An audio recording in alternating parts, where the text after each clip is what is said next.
Ever wondered why your plantains are not doing well? Okay, here we Welcome are. to this channel. Today we'll be teaching on the proper way to transplant a plantain sucker so that it will give a bountiful yield. You first locate the sucker, you gently pick it out. You gotten the sucker, you gotten the roots. Make sure the roots are all gotten intact, because without the roots it will be difficult for the plant to grow or it just dies off. Make sure the roots are all gotten intact. The plantain trunks are good water reservoirs as they carry heavy These fruits. are located in a very dangerous situation and they are prospective damages to the surroundings. You have to take them out properly, gently. Avoid injuring the sucker. You take whatever that is within it. Avoid injuring the sucker.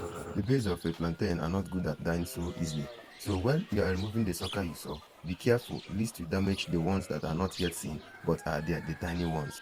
The goal is to successfully get out the sucker, whether seen or the tiny ones. Please always note this. Make sure you don't hurt the sucker for any reason. In my own formula, I first get all the sprouts out, all the suckers out before I start making holes for another new one. So I do them all once. Other than these are the suckers, we've successfully gotten them all out intact. If you can watch closely, they still have their roots intact. So doing, we've kept this safe. We are about to transplant, so we get them stable and safe like other ones showing around in this video.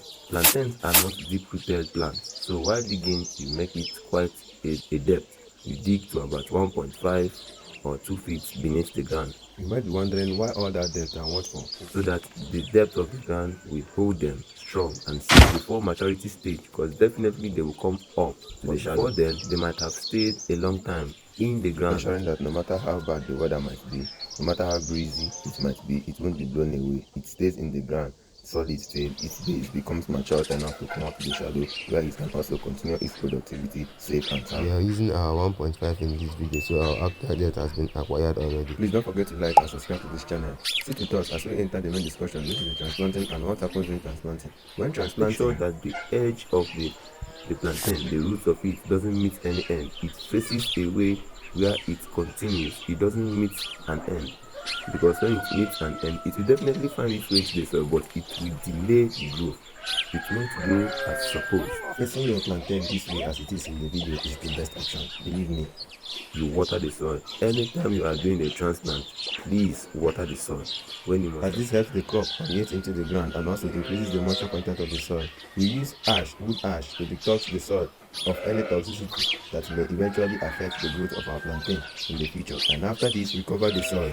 We cover to a minimal depth so that we can put other suckers that are more small than the tiny ones. We also put a minimal depth so that it is not buried under the ground, because when you cover till it covers all the suckers, it is now buried, and you won't want to bury your plantain because the sun won't be touching it and there won't be no photosynthesis. The ones that are still left with crumbs of the previous soil, you don't pack all of them into the ground. No.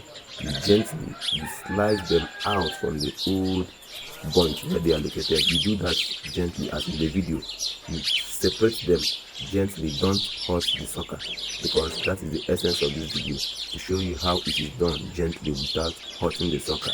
You've done that, gently slice it out from the initial root. When you've done that, after doing that, you can now plant all of them at the same time in the same place, in the same hole, as there is no issue planting many plantains together, because they can grow together comfortably without being disturbed. The only disturbance occurs when they are in their bearing state and they have a lot of crops around. Don't forget to plant facing upwards. Don't ever plant facing downwards or any direction if not upwards, or else it dies off. And when adding moss and when covering it properly, please do these things. Don't compact the soil, don't stamp the soil, don't compact the soil. Allow loose air in the soil. The air particles aids in the relaxation of the roots and other trunks of the plantain till it settles down properly on its own. The tap roots and other components of the plantain under the soil to go around peacefully and on their own to find where they can get the now for them to plantains don't have issues being planted all together from start.